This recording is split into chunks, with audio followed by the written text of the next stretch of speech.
अस्सलाम वालेकुम दोस्तों, आज हम एक बहुत इम्पॉर्टेंट और वक्त की ज़रूरत के मुताबिक टॉपिक पर बात करेंगे जिसका नाम है करंट अकाउंट। ये एक ऐसा इंडिकेटर है जो किसी भी कंट्री की फॉरेन ट्रांजैक्शंस और इकोनॉमिक स्टेबिलिटी का आईना होता है। आज हम समझेंगे कि करंट अकाउंट क्या होता है, ये डेफिसिट में क्यों जाता है और पाकिस्तान के फरवरी 2025 के डेटा के मुताबिक इसका क्या हल हो सकता है। सबसे पहले करंट अकाउंट का बेसिक कॉन्सेप्ट समझना इंतहाई ज़रूरी है। ये एक फाइनेंशियल रिकॉर्ड होता है जो एक मुल्क की एक्सपोर्ट्स, इंपोर्ट्स, रेमिटेंसेस और सर्विस ट्रेड को ट्रैक करता है। इसे दो हिस्सों में डिवाइड किया जाता है।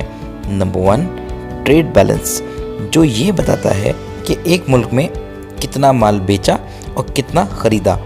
अगर इंपोर्ट ज़्यादा हो और एक्सपोर्ट्स कम हो तो ट्रेड डेफिसिट होता है। Number 2, net income and transfers, इसमें रेमिटेंसेस, फॉरेन एड और इन्वेस्टमेंट इनकम शामिल होती है। अगर एक मुल्क का करंट अकाउंट डेफिसिट हो, इसका मतलब है कि वो फॉरेन ट्रांजैक्शंस में ज़्यादा खर्च कर रहा है और कम कमा रहा है। अब हम देखते हैं पाकिस्तान का लेटेस्ट करंट अकाउंट डेटा जो फरवरी 2025 की रिपोर्ट के मुताबिक है। पाकिस्तान का करंट अकाउंट डेफिसिट $12 मिलियन पहुंच चुका है, जो जनवरी 2025 में $399 मिलियन का था। इंपोर्ट्स 15% ईयर ऑन ईयर से बढ़कर $5 बिलियन हो गई हैं, जिसमें पेट्रोलियम और मशीनरी इंपोर्ट्स शामिल हैं। एक्सपोर्ट्स 2.4% ईयर ऑन ईयर से बढ़कर $2.6 बिलियन हो गई, जो ट्रेड डेफिसिट बढ़ाने का सबब बनी। सर्विस इंपोर्ट्स भी 32.4% ईयर ऑन ईयर से बढ़ गई, जो फॉरेन रिजर्व्स पर और प्रेशर डाल रही हैं।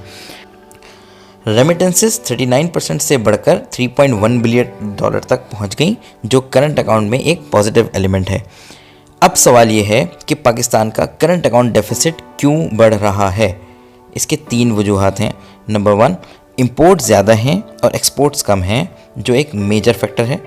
नंबर 2, पेट्रोलियम और मशीनरी इंपोर्ट्स ज़्यादा बढ़ गई हैं, जो फॉरेन एक्सचेंज रिजर्व्स को कम कर रही हैं। नंबर 3, सर्विस इंपोर्ट्स भी बढ़ रही हैं, जिसमें कंसल्टेंसी, बैंकिंग और टेक्नोलॉजी सर्विसेज शामिल हैं। इसका सीधा और स्ट्रेट मतलब ये है कि पाकिस्तान ज़्यादा इंपोर्ट कर रहा है और एक्सपोर्ट्स के मुकाबले में। ये एक इकोनॉमिक इम्बैलेंस है जो फॉरेन रिजर्व्स पर बर्डन बन रहा है। अब सवाल ये है कि पाकिस्तान अपनी करंट अकाउंट पोजीशन को कैसे बेहतर बना सकता है। नंबर 1, एक्सपोर्ट्स को बढ़ाने पर फोकस करना चाहिए ताकि फॉरेन करेंसी इन्फ्लोस बढ़ सकें। नंबर 2, लोकल प्रोडक्शन और इंडस्ट्रियलाइजेशन को सपोर्ट करें ताकि मशीनरी और पेट्रोलियम इंपोर्ट्स को हम कम कर सकें। इंपोर्ट सब्स्टिट्यूशन पॉलिसीज़ लेकर आएँ जिसमें लोकल इंडस्ट्रीज़ को प्रमोट किया जाए। और आखिर में रेमिटेंसेस भेजने के प्रोसेस को और आसान बनाया जाए ताकि ज़्यादा फॉरेन एक्सचेंज कंट्री में आ सके। तो हमने देखा पाकिस्तान का करंट अकाउंट डेफिसिट एक मेजर इकोनॉमिक इशू है जो अगर कंट्रोल ना किया गया तो फॉरेन एक्सचेंज रिजर्व्स पर प्रेशर बढ़ता रहेगा। फरवरी 2025 का डेफिसिट इस बात का सिग्नल है कि मुल्क ज़्यादा फॉरेन स्पेंडिंग कर रहा है कंपेयर टू अर्निंग्स। अगर एक्सपोर्ट्स और रेमिटेंस को बढ़ाया जाए तो करंट अकाउंट डेफिसिट को कंट्रोल किया जा सकता है। अगर आपको ये वीडियो पसंद आई तो लाइक करें, शेयर करें और नई अपडेट्स के लिए सब्सक्राइब करें।